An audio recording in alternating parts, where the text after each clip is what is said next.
There is no denying the impact that Lord of the Rings has made on both cinema and on New Zealand. The Hobbit, An Unexpected Journey is the first of 3 prequels that will be helmed by master director Peter Jackson. The latest Hobbit film has many familiar faces involved, from the wonderful Ian McKellen reprising his role of Gandalf, to even the famous Australian cinematographer Andrew Lesnie back behind the lens. However, there is one big difference to The Hobbit from a technical point of view, as Peter Jackson famously let slip on his Twitter page last year.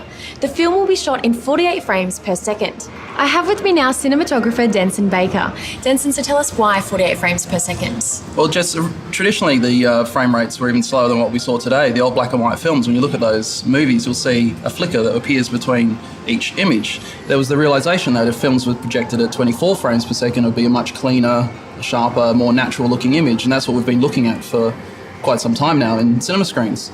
Now with the advent of 3D, we're watching one image per eye. So at times we start to see a bit of flicker and what's called motion artifacts, and we look at a 3D film.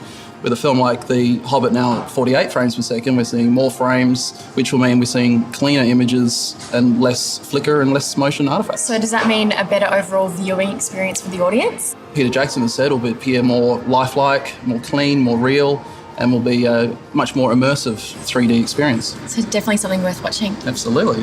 Whatever way you see it, The Hobbit is going to be beautiful, so make sure you pick the right way for you. Event Cinemas will be holding 48 frame per second screenings if you're interested in checking it out.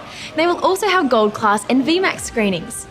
We also have an amazing trip to New Zealand that you can win just by booking online.